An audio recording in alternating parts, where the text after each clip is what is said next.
Per una banda, havíem pensat treballar la idea d'introduir velles pràctiques, o pràctiques antigues, que poguessin servir d'alternatives a tot això que és el nostre treball, no? La contaminació plàstica o la contaminació en general, o pràctiques que d'alguna mena estan afectant el medi ambient, no? A la natura i sobretot a la mà.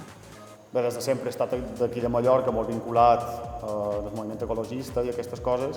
Havia fet molt de projectes gràfics i va ser a través d'un pòster d'un projecte feminista que vaig fer, UTER, que li vaig donar a una banda de música que després te'l van donar tu i així com que se va fer la connexió, no? Sí, sí.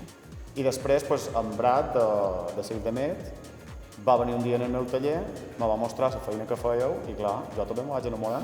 Clar, ara com que s'ha fet un poc ja el tancament del procés de creació i elaboració de la part gràfica, però ara comença la nova etapa, no? Sí, una nova etapa que volem integrar la comunitat i les veus de la comunitat en aquesta etapa, i és una etapa que a més incorporarà també el dibuix de Carles, perquè pensem que el dibuix, el mapa, diguem, és un mapa viu. Aquesta col·laboració també és una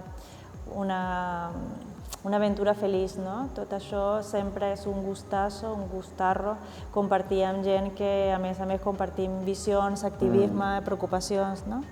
És molt d'agrair poder també com a artista col·laborar amb una fundació que està fent feina per regenerar els ecosistemes i que l'art també tingui aquesta vessant com a útil, com a de cohesió social, com a d'eina per treballar temes, per comunicar-nos, per aprendre.